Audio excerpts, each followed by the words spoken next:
touchdown. With time, throws it short. Foreman with the catch. Foreman to the end zone for the touchdown. Warriors' long pass of the day is 15 yards, and it's intercepted. Picked off by Jalen Johnson. Johnson untouched for the touchdown.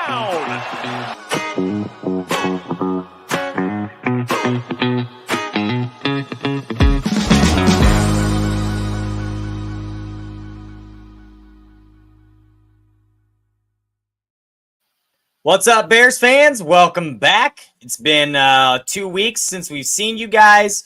You know, the moment we waited for, this NFL draft this year, the biggest draft in the history of the Bears.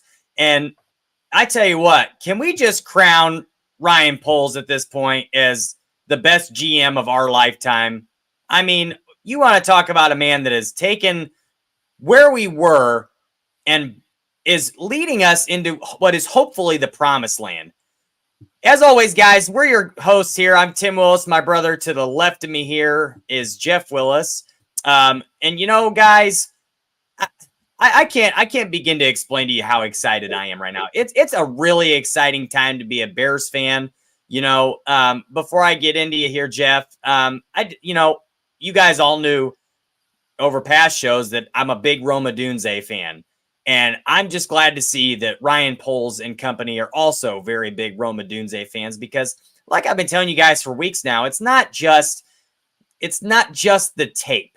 We know the guy can play really, really well. It's the man, the character, all these things. We talk about this how many times, Jeff, about the character of the players on this football team. I mean, everybody knew where we were going with number one. We knew it was going to be Caleb Williams. And I think that number 9 pick was the one that everybody kept going back and forth about. But if there's one thing we've learned about Ryan Poles, he's very honest. He doesn't do anything or say anything that is contradictory to what he's actually going to do. If we've noticed anything, and you know, he's had throwing sessions with Caleb and Odunze. It's been all over the place that's the direction the Bears were looking to go. I don't think he was hiding it, Jeff. I really don't. What are your thoughts on the situation? Well, before I give you guys all my thoughts, I just want to say thanks everybody for being here today. As usual, we didn't have a show last week because of the draft being on Friday night. We had our draft coverage here on Barroom Network. But before we get started, just a quick reminder, guys, that please give the video a like. Please give us all a follow. We're at Barroom Network. I'm at Jaws0235. He is at Tim Willis24. I want to get to this later, too, because I realize my Twitter handle is a little arbitrary, and I've been thinking about changing that for a while to make it a little bit easier for you guys to find me. So I've got a couple options that I'm going to ask you about at the end of the show, what you guys might want me to go with to make it a little easier on you guys and anybody else. So I'm going to ask you that later on down the road tonight. But like I said, please give us all a like and a follow, and like the video here, like I said, and we'll just keep giving you guys the coverage like we do every Friday. But to answer your question, Tim, as you guys know who've been following the show here the last several weeks now, I had been putting my stamp on the fact that I really liked Dallas Turner at 9 if he was able to fall to us. And as you guys who watched the draft saw, he was there at 9. So that being said, Tim and I were on the phone about a month before the draft, I want to say. It might not have been quite that long before. But we were having a conversation about who might the Bears take at 9, who might be there. And I'd mentioned to him, look, you know that Dallas Turner is my favorite. He's been the guy that's been on my radar for a long time now for several different reasons. As you guys have heard me say, I felt like it was important to address pass rusher early in the draft because I think it's way harder to do later on and find an impact guy. And I didn't expect us to draft high like this again in the future. But then I also mentioned to Tim, look, watching Rome Odunze's tape, listening to this guy talk, seeing some of the interviews he's done, he's definitely my second choice here in this. If he does end up falling to us there, which I also was unsure if he would make it to us at 9. Well, both of them were there. And as you guys saw, Rome was clearly the guy they went with. Now, I'm going to dig into this a little bit deeper later, but through some interviews that Poles has done over the course of the last week, it seems as though the Bears had kind of made up their mind that Rome was going to be their guy at 9 if he fell to them. And really, there were even some conversations about moving up to try and go get him and what it would take. So I think he was the guy all along. If he was going to fall to them, I think that's the guy they fell in love with. And to me, it's because he was so high up on their board, and he's just, again, like as Tim said to you guys earlier, that character thing, that football character thing, that personal character, we keep talking to you guys about. The Bears keep mentioning how important a person is. And to me, with these draft picks, they've made the extensive research they did on these guys. And just like the way that Rome talks in person, as I mentioned to you guys, the way that he comes off in interviews and stuff, to me, it was kind of like a no-brainer. It all added up. He makes a lot of sense there. And obviously I didn't have to come around to it because I liked the idea in the first place, but I understand now why they went the direction that they did. Now, I am going to say I was a little surprised that Turner fell to 17, and it really does suck that he's going to be going against us in the division with Minnesota. Hopefully, he doesn't wreak too much havoc on us. But I do love the Odunze pick. I think he's going to be a great option for Caleb over his career because the guy he does a little bit of everything. And like I said, I want to get into some more of this in depth later. But there were some interviews and stuff and some comparisons. TJ Hushmanzada, who works with Rome Odunze, was talking about him in depth on, I believe it was on Parkins and Spiegel. But like I said, I'll get into that a little bit more later, guys. But like I said, I like the pick a lot. I think it makes a ton of sense. I feel like if you have conviction in a guy like this, why would you move down, especially when this guy can help you right now and in the future? He's the ex-receiver that we've needed. We've been talking about that for months now, as you guys know who watch the show. So, I mean, it all really makes a ton of sense. And we'll get into more of the draft picks later. I was happy they did address the edge rusher. I could not believe that Austin Booker fell to us in the 5th round, and I was really, really happy that they moved back up to get him. Tim and I had been talking about him in the 3rd round as a possibility. So that was really, to me, nice to see because I've been looking at my consensus big board that I mentioned to you guys on several occasions, and he was right under Kiran Amegadjie, who the Bears took at 75. So the fact that both these guys were right there and for the taking for the Bears where they wanted them is just like it's a home run for us, I feel like. So I like the way the draft fell out. We'll get to the punter thing a little bit later because I know there's some criticism there on that. But yeah, all in all, I thought it was a tremendous draft for the Bears this year. I thought they did exactly what they set out to do. And there is a very, very, very exciting future of this franchise, guys. We should all be very, very optimistic about where we're heading here. Yeah, I agree. I agree. What I was going to say too, like Jeff said, we're going to get into all the draft picks here soon, but I want to focus here on this number 9 pick really quickly because, like Jeff said, he was high on Dallas Turner. I think a lot of people really felt like we should be going with a pass rusher or an edge rusher in general in that, or maybe a 3 technique, something on the defensive line. A lot of people really wanted to see that. And I look at this in a couple different ways. Number one, like Ryan Poles has said, Rome Odunze was at the top of his list. Like he was the number 1 guy left on the board for sure at that point. But besides that, we know that Eberflus is a great defensive-minded coach. Clearly, he knows how to get a defense going and can build on a defense. And, offense has obviously been a weakness for the Bears in its history, and defense is not. And I just look at this like we only have Keenan Allen for 1 year left on contract. It's uncertain what's going to happen next year. Caleb clearly clearly does have a really good relationship with Rome Odunze. If you guys don't know, they flew to the draft together. They had, like I talked about earlier, they had gotten in a throwing session with DJ Moore and Keenan Allen as well. They came together, obviously, to Chicago on Friday morning. These guys are close. So that was a big thing as well. And I feel like as far as edge rushers go and defensive line goes, this is why you brought in Eric Washington. Maybe there's still some development left. And I don't think it's as imperative that they have a really good edge if they're getting pressure up the middle. And I think if anybody is going to get the most out of this front 4, it's going to be Eric Washington. And hopefully we can see him step in and get these guys, take Jervon Dexter and Zach Pickens to the next level. Maybe even see more out of Montez Sweat. maybe get a little bit more out of DeMarcus Walker. Maybe, God willing, we see something out of Dominique Robinson, assuming he doesn't get cut, which I think he's a very good cap casualty at this point. And, now Austin Booker, who I know we're going to get into him later, but the guy is 21 years old. There is a ton of growth and development that can be had there. And the measurables are outstanding. So, by the way, he's from Indiana. I don't know if you guys didn't know, Tim and I are from Indiana, and Austin Booker went to school at Center Grove, which is right around Indianapolis area. And they've always had a really, really good wrestling program as well. They really care about their athletics out there.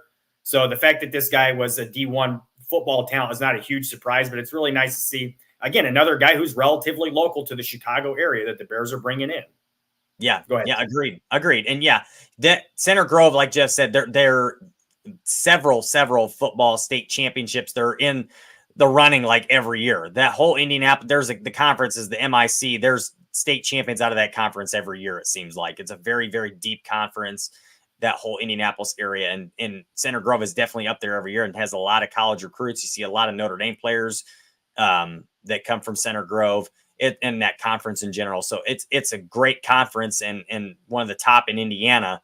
But yeah, like Jeff said, Austin Booker's from here and it's a great connection there. Probably has some, maybe he likes the Bears, who knows, beforehand. But, like I said, the measurables are outstanding. He could put some weight on. That would be nice. He's going to need to. But yeah, I mean, Poles literally focused and was able to address every need so far this offseason. A lot of them may not be like long-term solutions. Like I still obviously don't believe we have a long-term solution at center, but it's an upgrade for sure. As a matter of fact, there's 2 upgrades at the center position that he got this year. I think both of them are an upgrade over what we've had before. And then, the punter, we went from having the worst punter in all of football last year to possibly now having the greatest punter in football in this coming season.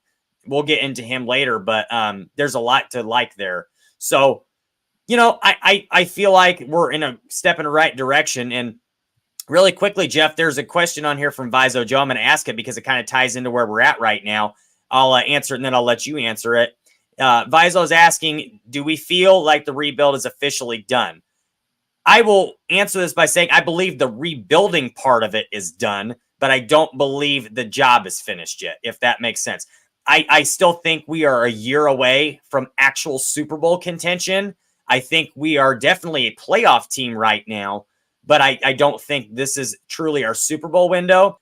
Rebuilding, meaning cutting your losses, trading away some expensive players, not signing a lot in free agency, picking up tons and tons and tons of draft capital. I think Ryan Poles showed that in this draft that he wasn't as concerned with having as many draft picks because he has been able to fill a lot of those needs. So as far as the rebuilding goes, yes. But now I like what Aldo's saying here. Rebuilding is done and fine-tuning starts, and I 100% agree. I think this is the point now where they're just cleaning up here and there, bits and pieces. And yeah, next year you can walk into the first round and just draft the best available player on the board and be happy with it. Go ahead, Jeff. Yeah, I'll just answer the question real quick, and then I want to do a quick breakdown on each of the draft picks, starting from 5th round to 1st round. I want to give just a little rundown on each guy before we get into some other topics. But to answer the question, I do believe that I can't believe I'm admitting this because Tim really actually put this a good way. I can't believe I'm saying that. But yes, the rebuild is done, and really the job is not finished, though. The way he put that was pretty good. And the reason I say that is because when I think of rebuild, I think of like a tear down. You start tearing down, you start basically from scratch. You build a base and a foundation, and then you start adding pieces to that foundation that are going to be a stable part of that core for a long time. That part is done, in my opinion. You have your quarterback, you have your number 1 wide receiver for the foreseeable future. You really have 2 of them probably for the foreseeable future. And if you extend Keenan Allen, you have, really 1B, 1A, 1B, 1C for the foreseeable future. You have a very strong defense right now with a lot of young core pieces in place, especially your secondary, who is very, very, very good and going to be very tough to score points on in a passing league. The one spot I would say they still have a little bit of a need, and that's because Booker is not going to come in and be the guy right away. There still is a question about whether they're going to have enough pass rush to me right now. Dexter, if he takes a big jump, is going to be a big thing for us. I don't want to get off into a tangent, but to answer your question, yes, the rebuild part is done. The job is not done because there are tweaks that are going to have to take place. As Aldo mentioned, there's still things that need to happen for this team to be ready. But really, every team, regardless of who you are, even if you just got done winning a Super Bowl, you're going to go into every offseason and say, hey, we got some needs here. We got some stuff we got to do. The Bears are pretty damn close right now. I agree with Tim. I think they're still a good year away, but they are very, very close to being in contention right now, in my opinion. There are still a few question marks, especially in the trenches, in my opinion. Whether or not the offensive line is good enough to hold up and healthy enough to hold up. Whether or not the defensive line is going to have enough pass rush to hold up. Those are questions to me. Outside of that, yes, that's a big part of your game, obviously, is trench play, but the skill positions are there. The skill talent looks like it's going to be there. And obviously your defense played really well, even without a significant pass rush presence last year outside of Montez Sweat. So the Dolphins are showing, we don't care about trench play. We're just going to go get speed and playmakers and find a way to make it happen. So some teams obviously believe in that philosophy and that mindset. So whether or not the Bears do or not, I don't think is true, but that they necessarily do. But my point is that I think that they can still get by and still have a ton of success, regardless of whether our trench play is as good as we would want it to be right now. I still think it can be pretty damn good, especially like Darnell Wright and the way he has been playing over the course of last year. And I think he's about to take a huge jump. So like I said, I don't want to go off into a tangent, get too far off of what we were talking about there. But yeah, I really do think that it's done. The rebuild is done. Now is the part where you start adding on the pieces year after year to supplement what you're building to get to that championship, because the end goal is the Super Bowl and sustained success, winning multiple Super Bowls. The job is not finished until you've done that. So in my opinion, yeah, the rebuild is done. The job is not. That's a good way to word that, Tim. So outside of that, I do want to, like I said, I want to break down some of these draft picks here. And I do want to start with Austin Booker, the 5th round pick. Some things that I noticed about him. Like I said to you guys earlier, he is from Indianapolis area, Greenwood, Indiana. He went to Center Grove High School. He started off his career at Wisconsin for a couple years. He redshirted as a freshman. He didn't play much as a sophomore. He was a backup, and then he transferred to Kansas, and he blew up. He had 8 sacks last year. He was not a starter at Kansas, but he played in their nickel packages. So he was on the field a ton in pass rush downs. And like I said, he had 8 sacks. He's a very productive player. He's long arms, almost 34-inch arms. He's 6'4". He's a big guy. He's a big dude with long arms. And like Tim said, he's a little thin, especially in the legs. I'd like to see him put on a little bit of weight and get a little bit of stronger. But if you watch this guy's tape, he does not look like he's given up a lot of strength to people. He has deceptive power.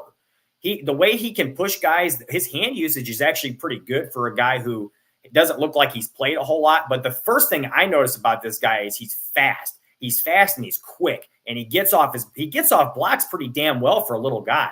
And he really chases down ball carriers. He's always looking for the football. He's punching at it.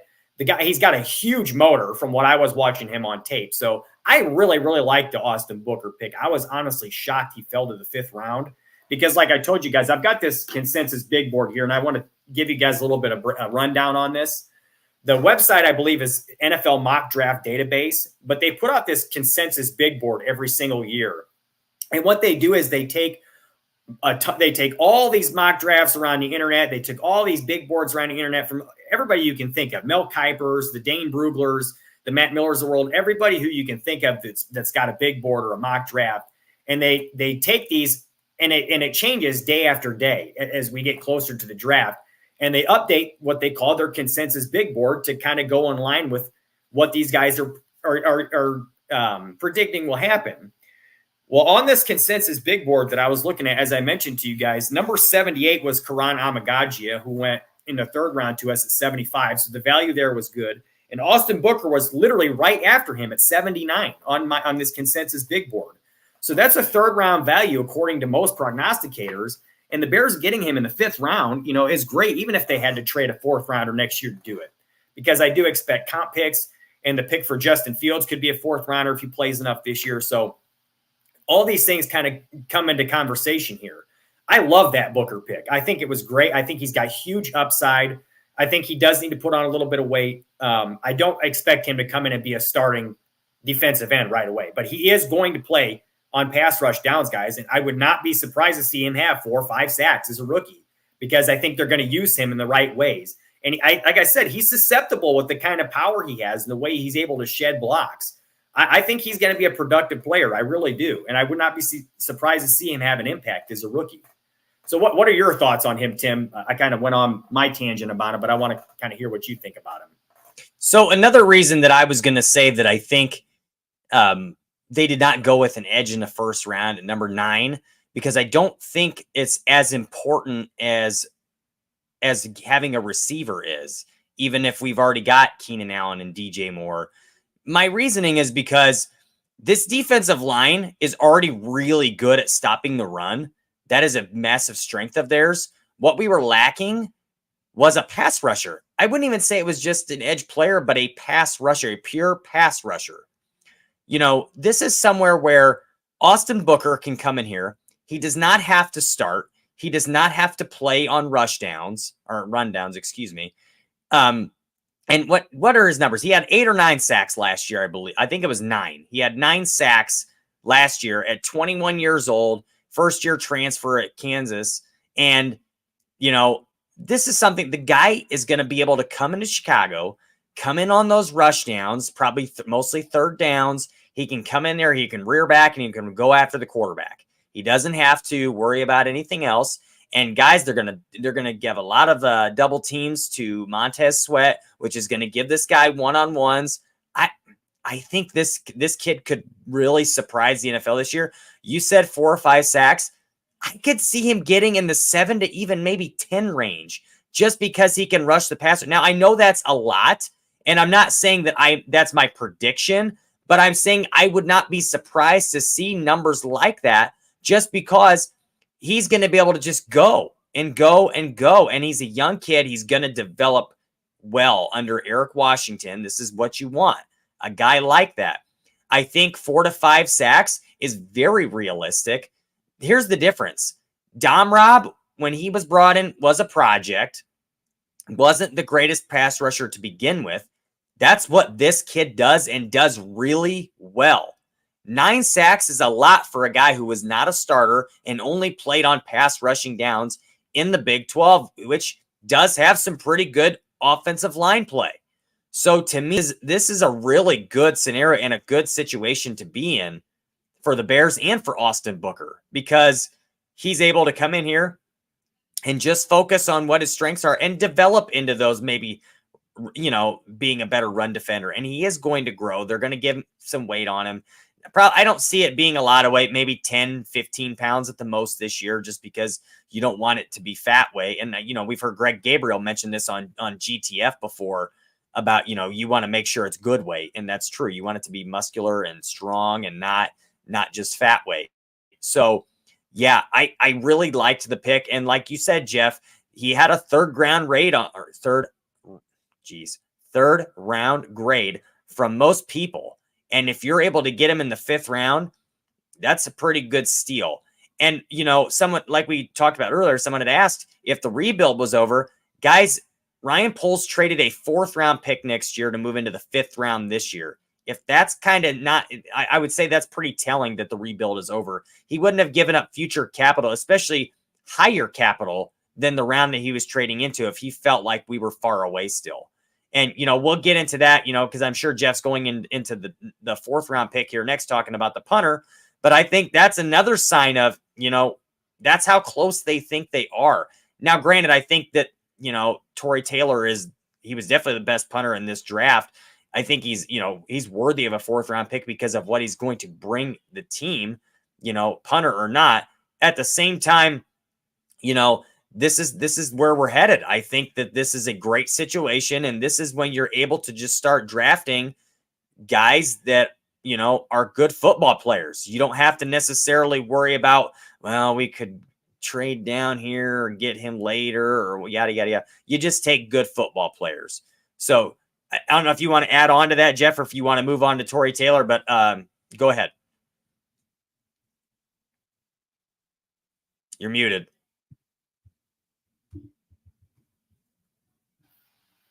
Sorry about that. I always do that when Tim's talking, trying not to make too much noise. But I was just going to say, as far as Booker, like, I don't want to leave too much expectation on him because I doubt he's going to be the starter. There has been some talk about possibly bringing Ngakoue back. I've heard that the Bears have been in communication with him, and he was even working out at the Bears facility up until his contract ran up. So I wouldn't be surprised to see him come back. Like Vizo said, wouldn't mind seeing him come back. I wouldn't either.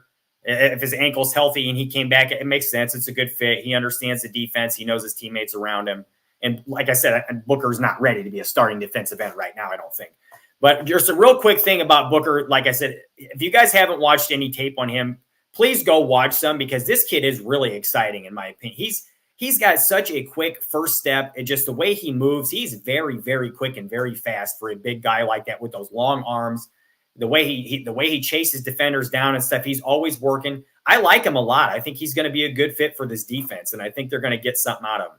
I think 8 or 9 to 10 sacks is being that's pushing it a little bit too much. But 4 or 5, I think I could see him doing that. I really could, if the situations are right. So going on, before I get to the 4th round pick, I want to mention something to you real quick, guys, because I've been talking about this ad nauseum for several episodes and several weeks with you guys, with the Bears in top 30 visits, and how I thought that the Bears were very, very, whenever they brought guys in for 30 visits, that would give you a good indicator of the guys they were looking to draft, because the draft picks last year, and not this season, but the season prior, I think 5 of their 7 picks were all, or 5 or their 8, however many it was, were all top 30 visits. And this year now, 4 out of the 5 were all top 30 visits. The only one who wasn't was Tory Taylor, but he did meet with Richard Hightower at the scouting combine. So, guys, I know some teams this isn't a super important thing to, and they don't usually draft guys. Some teams don't exactly draft guys that they meet with because they're trying to smoke screen or whatever, but Michael Penix, excuse me. Sorry. It seems like, yeah, Michael Penix. But it does seem like there's a little bit of a trend here. I mean, maybe they buck the trend next year in the next couple of years and they go a different direction. But I've been telling you guys, pay attention to these 30 visits, because these are the guys they go after for the most part. These are the guys they want to get to know because they're looking to draft them potentially. So again, 4 out of the 5 guys they drafted were all top 30 visits, reportedly anyway. So that's to be fair, the one that wasn't a top 30 is the punter, and you're not going to bring a punter in for a top 30. And that's another thing too, is if you bring that punter in for a top 30 visit, every team in the world is going to know that you're interested in drafting that punter, in my opinion. So if you do that, you're saying like, look, we're going to potentially do that. And then maybe a team does jump up and take him in the 4th round before you get a chance to. I mean, hell, the 49ers just drafted a kicker in the 3rd round, last year? So it happens, guys. Specialists do go sometimes on day 2 and, even early on day 3. So again, so let's get into the Taylor pick real quick, because I thought that this pick was really good. At first, and I was telling Aldo this before the show today, when the pick first happened, I was very surprised. I was in shock. And it wasn't, and here's the big thing, is because obviously the edge need was there, and I was thinking that they were going to take Booker at that spot. I'd put out a tweet right before the Bears picked at 75. I don't know if you guys saw it, but I said Amegadjie, Austin Booker, or Cam Kitchens here at 75 for the Bears. They ended up taking Amegadjie. Well, when Booker was still there at 144, I'm thinking it's got to be Booker. Well, then they take Tory Taylor, the punter. So like I said, I was in shock. But then, like, almost immediately upon me sitting and thinking about it for even just a second, it made a ton of sense. The punting game has not been very good the past couple of years. Trent Gill did not develop anywhere near to the level that they had hoped he would. So, I mean, really, I don't want to say he was a liability, but, I mean, it was like touchback after touchback after touchback with the guy. So bringing in a guy who, if you've watched any of this guy's film, okay, which I've been watching a lot more of it than I did before the draft, admittedly. But this dude, guys, I'm telling you, I knew he was good, but it's not just so much he's got a big leg. His ball placement is like phenomenal. And it's not just so much he kicks it where he wants to kick it. It's the bounce. He bounces it. It'll bounce forward. It'll bounce backward. It'll bounce side. It'll bounce wherever the hell direction he wants it to bounce. It's a thing of beauty. You see him kick the ball from his own 30. You see him kick the ball from his own 40. You see him kicking back at his own 20. And he's still placing the ball inside the opponent's 20-yard line. And in many cases, he's pinning them inside their own 5. I mean, there's dozens of clips, him pinning teams inside their own 5-yard line. It's impressive. So that's a legitimate weapon to me when you have a defense who's going to force teams to drive down the field. They're not going to have a significant pass rush. This is a bend but don't break defense. I shouldn't say they're not going to have a significant pass rush, but there's questions whether or not they will. This is a bend but don't break defense. They're going to force teams to drive down the field.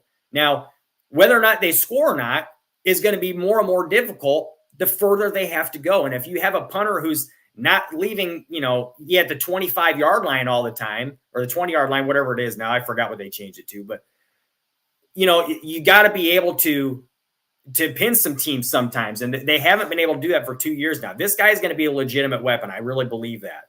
And I think the way he's able to punt, it is something spectacular, guys, watching him do it. He puts it where he wants to. And if our coverage unit can get down the field and stop and get to the ball before it bounces into the end zone, which is, they should be able to do with the speed they have, Josh Blackwell in particular, I really see this as being a good thing for us and our defense, especially with a rookie quarterback we're going to have to punt, guys. Let's face facts. I know he told Taylor when they drafted him, don't expect to punt much because we're not going to do it a whole lot. I love the attitude, but we are going to still have to punt some. So having a guy who's a legitimate weapon and he's going to allow us to be in good field position on defense and even have potential safeties if we get a good enough push, that's an upswing in the game. And as many coaches will tell you, this is a 3-phase game. Having weapons on special teams is a big deal. Look at Devin Hester, no further than that. Now, obviously, a punter is not the same thing as Devin Hester. But still, guys, this is a weapon. And it's in the 4th round. Anybody who's going to make a huge deal about taking a player in the 4th round and, because, guys, we're talking about the 4th round here. It's like you're not expecting a guy who gets drafted in the 4th round to come in and be a guy. You're hopeful that he is, but you're not expecting him to be. When it's a punter, yeah, you probably are expecting him to be. But that's why you take him in the 4th round and you don't allow somebody else to get him after you. So that's just my opinion on that part. I'll let you say what you have to say about it, Tim, but I like the pick. Like I said, I was a little in shock about it at first, but the fact that they were still able to come back into the draft and get an edge rusher made me feel much better about it afterwards, but I wasn't even upset about it when it happened. But go ahead, Tim. So I'm going to start it by saying we can't keep saying they took a punter in the 4th round because I agree. My first initial thought was punter, and then I saw who it was, and I was like, okay, I understand. So you guys got to remember, they didn't draft this guy to be just a punter. He's a weapon. I don't know if you guys know this, but Iowa was excited. Iowa fans got excited when Tory Taylor came onto the field because when the team was struggling, he was like their offense. He was able to get the ball down inside the 5 consistently and bury the other team in their own end zone so that the defense could come out and get a stop because he was better than their offense. He was a legitimate weapon for that team.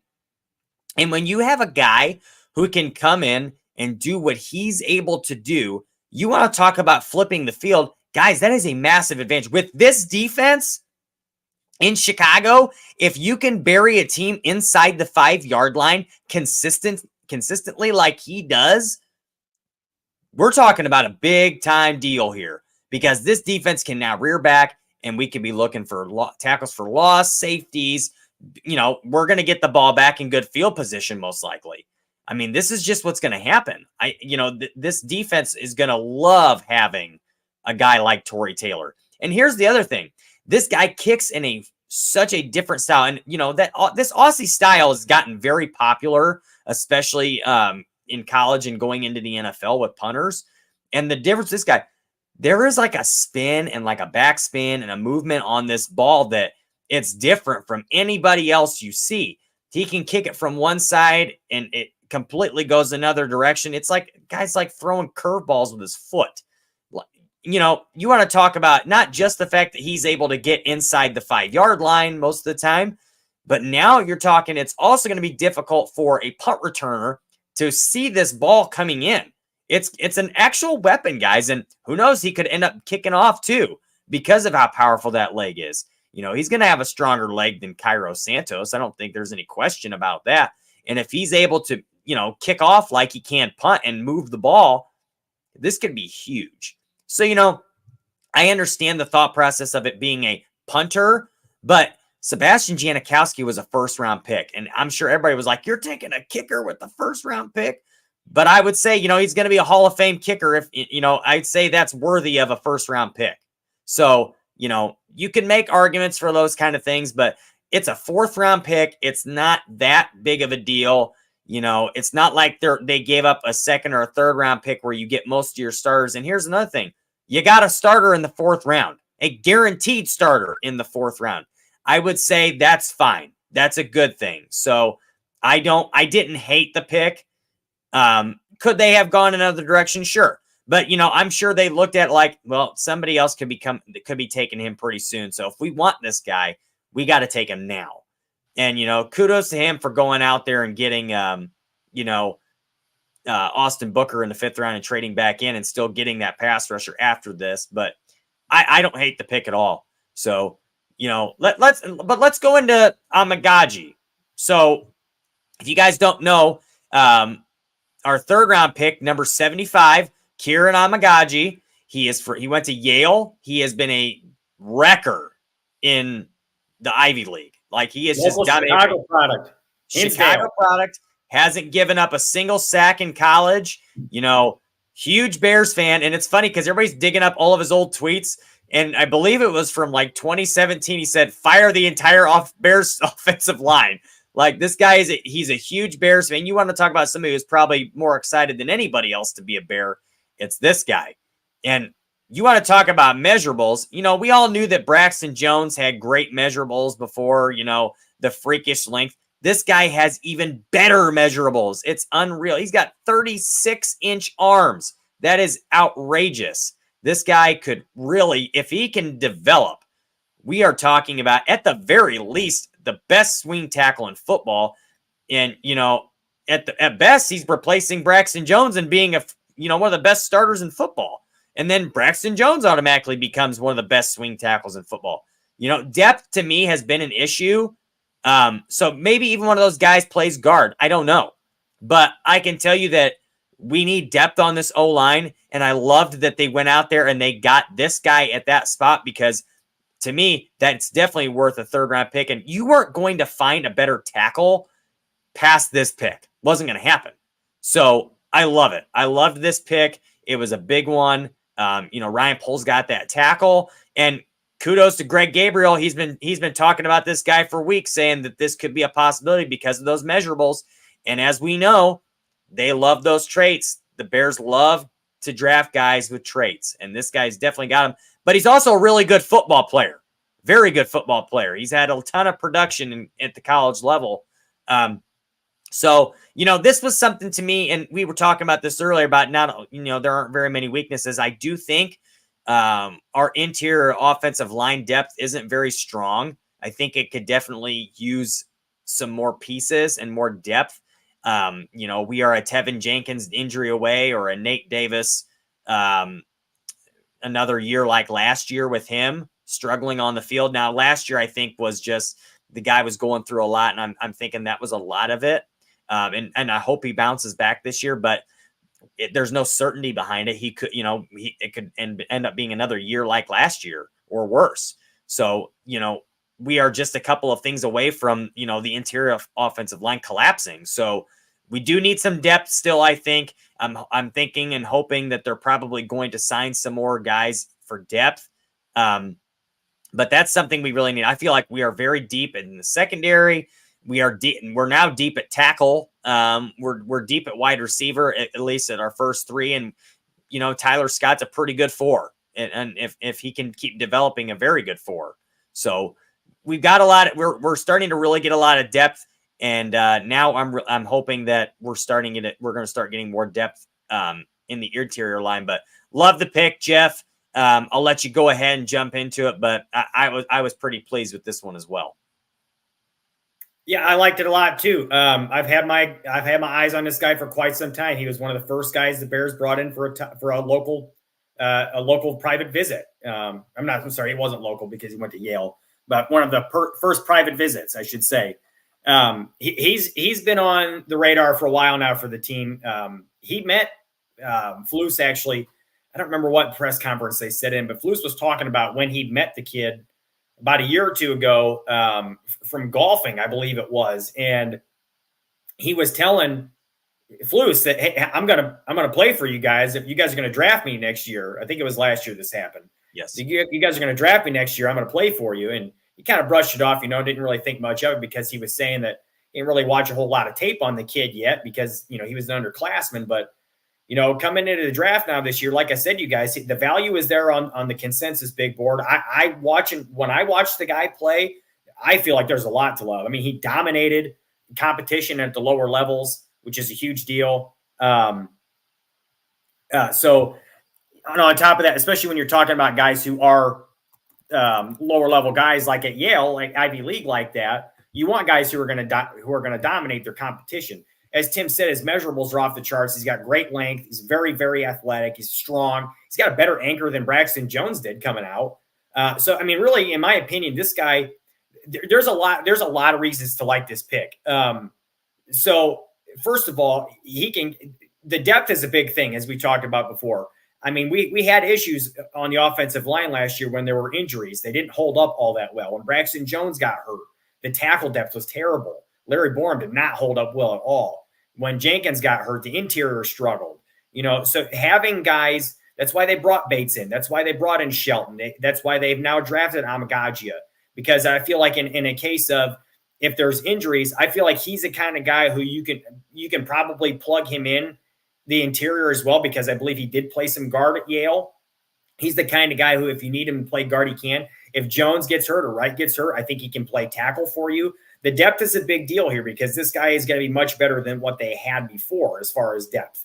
So, and on top of that, I think he has starter upside. I feel like at some point he is going to be a starter.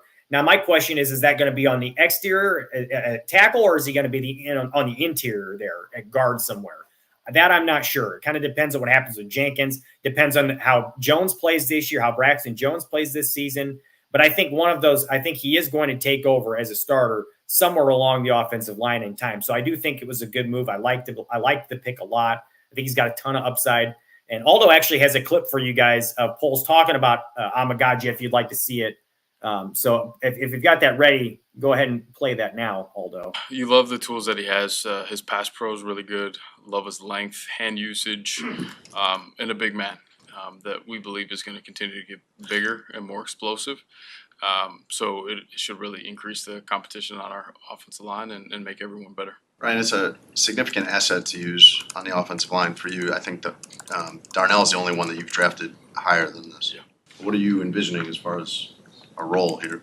Yeah, competing, we don't really want to put a ceiling on him.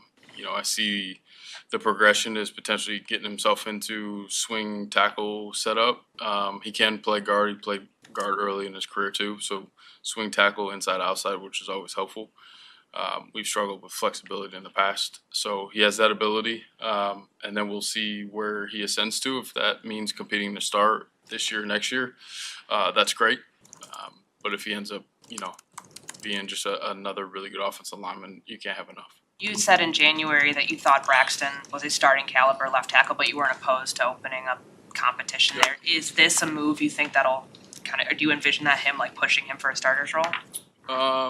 Potentially, probably not year one, but again, I don't want to put a ceiling on Kiran either. I think we'll open that up and kind of see how it goes. I can't even put it into words. This is I really have no words. I grew up a Bears fan, watching Devin Hester playing Madden 08, 09, run around with Devin Hester in kickoff mode. This is everything I've wanted since I was a little kid. So, I can't even put it into words. This is amazing. That video, especially at the end there, this kid's going to be really good. When you have the opportunity to play for your childhood team, he didn't just like the Bears. He loved the Bears, loves the Bears still. The guy ran up to Matt Eberflus during the golf outing like you were talking about, Jeff, and was like, hey, do you know who I am? You probably don't, but I love the Bears, and you guys are going to draft me. And the fact that how excited he is, the tears to get to come and play for his hometown team. This guy is going to give everything he has to this organization. And that to me is huge. Like what he's going to do, the character is definitely there, and you can see on tape he can play. So, man, I love that. I love, I can only imagine. By the way, guys, I want to mention really quickly, if you guys haven't seen, the Broncos actually signed a UDFA wide receiver, 5'8", 142 pounds. I put this on my Twitter yesterday, but I'm 5'8" and 142 pounds. So NFL teams, I'm ready to sign my offer sheet. But, if I were to had the opportunity to play for my team, the Chicago Bears, I can tell you there is nothing I wouldn't do. I would go out there and give absolutely everything I had.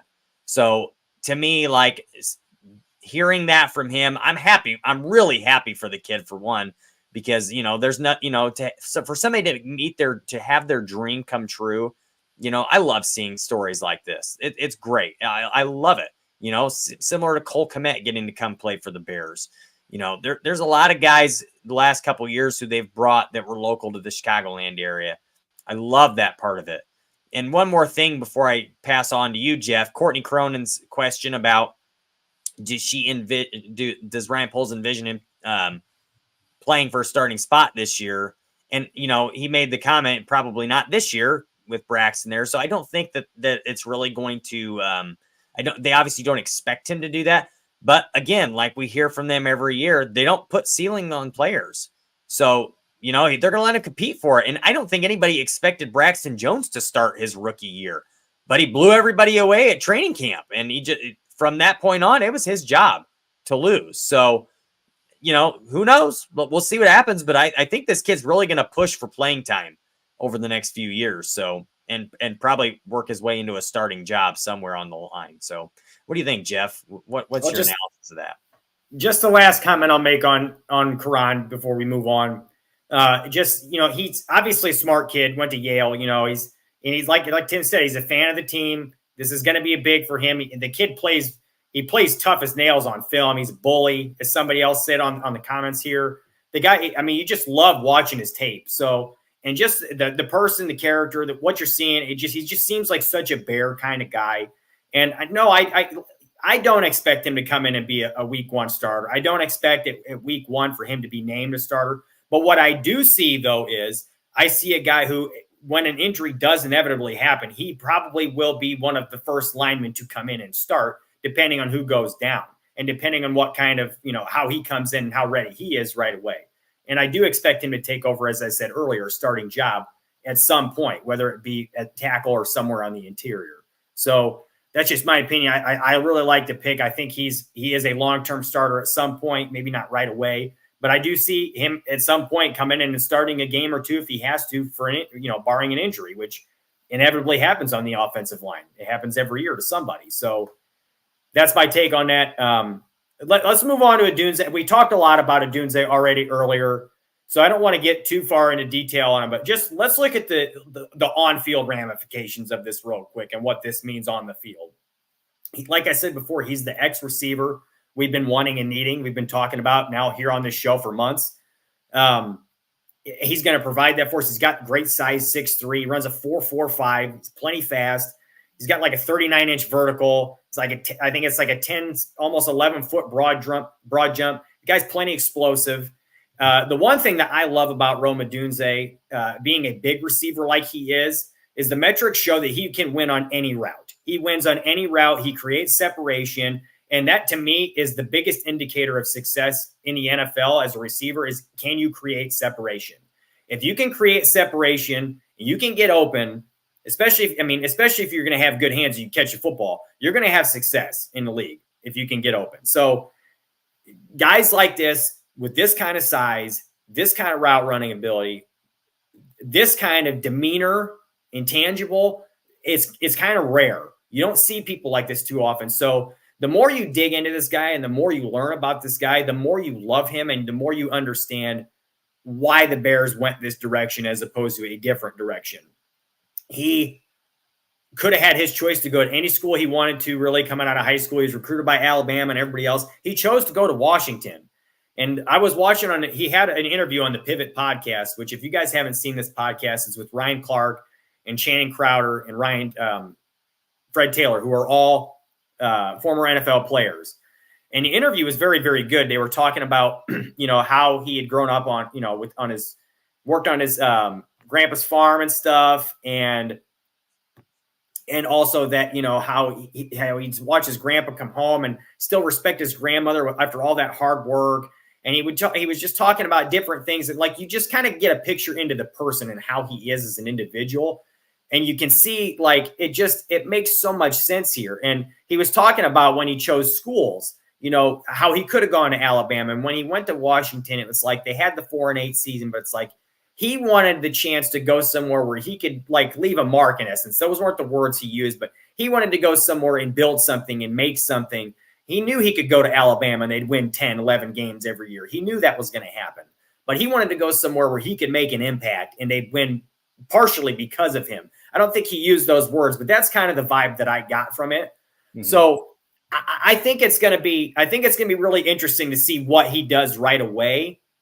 I think Notorious says that he's going to set Bears rookie receiving records, and he's got the best situation of any top 3 receivers as well. I do agree with that part. The one thing that I do want to say to everybody real quick, though, is let's not forget about DJ Moore, okay? This dude, I think he is about to blow the F up this season. DJ Moore is going to say to everybody, look, we're all talking about Keenan Allen. We're all talking about Rome Odunze. We're all forgetting that, I had, 1,200 yards or whatever it was last year, 1,100 yards. He was number 1 receiver for his team. Actually, I think it was more than that even. He was, playing in an offense that did not have great passing numbers. Okay, this guy had a phenomenal season. If this offense can get going, I see DJ Moore having an enormous season. So I would not be surprised if Rome put up big numbers like you're saying, Notorious. I want to caution everybody because I think DJ Moore is about to blow up, and there's only so much ball that can go around here. So Rome, I think, will have a great season. I think he'll be very, very good. I think his ceiling is really almost unlimited, in my opinion. I think he's only going to get better as time goes on. I think he is going to be the Bears' number 1 receiver of the future. But like I said, let's not forget about DJ Moore. I think he's going to have a huge year. But like I said, we talked a lot about Rome earlier. I like where we're going with this. I love his size. I love his ability to win at the catch point. He's got a huge catch radius. He takes 50-50 balls from everybody. Their corners stand no chance on those balls with him. He's going to go up and he's going to get it. He talked on that podcast I was mentioning earlier to you guys about all the different things he would do to like distract himself from the catch. He put like mesh bag over his head when he's going to make plays and things like that in practice, just to distort his vision and stuff. I mean, he's trying to make it harder on himself. And that's a guy who really wants to get better and wants to be the best. And to me, that's a big part of the reason why he wins so much at the catch point, because those corners and everything else is not a distraction to him. He's going to go get that football. And like I said to you guys, to me, separation is such a huge thing, and he wins on every route on the tree, every route. So I love this guy. I think he's going to come in and be a very, very, very good player for the Bears. I think the pairing with him and Caleb is going to be special. I really do. So give your thoughts on him real quick, Tim. But we might have to save the Caleb talk for next week. But I do want to answer a few questions from the chatters before we move on at the end of the show here. Yeah. So actually, here in a minute, I'm going to have Aldo. He's got a clip of the Parkins and Spiegel interview with TJ Houshmandzadeh, who is actually Rome Odunze's wide receiver coach. But before I do that, really quickly, I want to mention, you were mentioning DJ Moore. And guys, I think he's going to blow up this year. And to be honest, I kind of think that Keenan Allen is kind of like the third man out of this group with age and things. But, he's going to be a great weapon, within 5-10 yards. He's going to be huge. He's going to be a huge target for Caleb when things, when you need a first down, a guy right there. But he's going to look to throw the ball downfield a lot. And Rome is your guy down the field. DJ's going to tear up the middle of the field, and probably one of the best yak wide receivers in the NFL, if not the best yak wide receiver in the NFL. And guys, he was doing it by himself last year. Imagine when you have Keenan and Rome, you can't double DJ Moore anymore. What are you going to do? the guy is he's going to blow up. I'm telling you, this guy is going to have a massive season. And I think Rome is going to have a really good year too. I really do. And, I think of all the receivers in this draft, Rome was my favorite. And I've made that known from the very beginning. And I've been watching this guy for 2 years and watching him dominate. And, I think he's going to be the best wide receiver drafted by the Bears in its history. The best drafted Bears wide receiver. We've gotten a few really good ones that we've traded for or signed. Our best receivers, let's think about them. Brandon Marshall, one of the top ones we've ever had, trade. DJ Moore last year, probably the greatest receiving season in Bears history, trade. Draft pick Alshon Jeffrey was pretty good, but only had him for a couple of years before we let him go. We just haven't had a lot of guys that we've drafted that have had a lot of success. The one that I always come back to is the Michigan wide receiver from back in like 2003. What was his name, Jeff? I'm talking about David Terrell. I remember watching that thinking, what? Oh boy. Awful, but yeah, awful. But this guy, I honestly feel like he is the most balanced of any wide receiver in this draft. He has the most upside because he does everything well, not just one or two things. Everybody talks about Marvin Harrison Jr., and he's an incredible route runner, really good at the catch point, big, speedy, physical receiver, but he's not really good with yak. He's not a great yak wide receiver. You talk about Malik Neighbors, doesn't quite have the size. He's not really great at high pointing the ball, but he's got really, really good yak, probably the best of anybody in this draft class. But Rome is like top in every category and probably the best at the catch point, going up and getting the football. Very, very, very good at that. And, let's think about it for a minute. A couple of years ago, he had Kyler Gordon in his face. Last year, the year before last, Trent McDuffie, the guy was going up against the top corners in the NFL, two of the better corners in the NFL right now in college. Like he had a really good room of guys he was up against. So, the guy has had a lot to work with. So, but let's go in here really quick. I want to get to this interview because TJ said a lot of really interesting things, and I think you'll be interested to hear it as well. So, Aldo, if you've got that clip, let's go ahead and play it.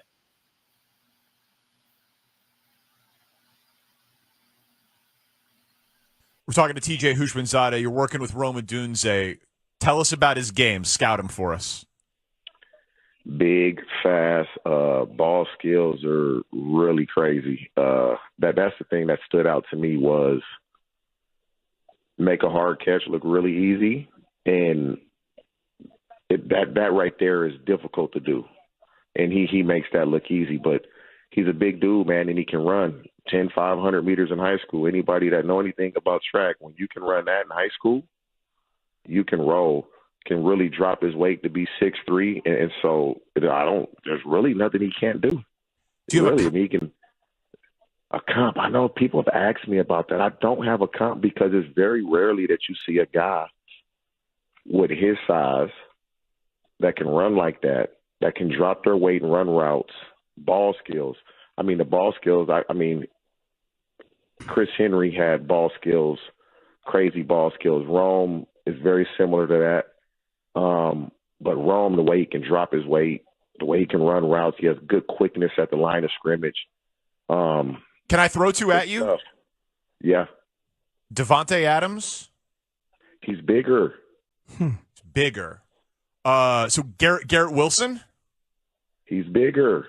Man. Yeah, that's what I'm saying. Like, Rome is a big dude, and I don't think people realize that until you get up on him, like, legit 6'3". So real quick, we don't have a ton of time here. So like I said, guys, we're going to get into like some Caleb talk next week and the ramifications of that. And I want to get more into some of these interviews and stuff too at some point. But just from TJ Houshmandzadeh, what he was saying, first of all, you can feel the passion in his voice talking about Rome when he's making these comparisons to other players. Like they were talking about Devontae, and he said, he's bigger. He's talking about who was the other player he made a comparison to? Devontae Adams. I just said Devontae. Who was the other one? It doesn't matter. So there, but then at the end, somebody asked about Larry Fitzgerald, and he said, "You know what? That's probably the closest comparison you've made, but he's faster than Larry." And as Notorious mentioned in the comments, he says in the interview, he's nobody compares him. He's one of one. And which is interesting. He's really kind of different. He's not like Calvin Johnson, because Calvin Johnson was a true anomaly. But he's got like some different kind of traits here that you don't really see from receivers very often. So I'm really excited about Rome's ceiling. I'm excited to see where he goes. So before we get out of here, let's see if we can get to a question or two from you guys in the chats here, if we have any. We might not. Okay, so Foster wants to know his biggest concern is the interior offensive line. What do you guys think of the interior? That's one of my biggest concerns too, Foster. My biggest being that, how are we going to hold up at center? Is Shelton going to be the starter, or is Bates going to be the starter?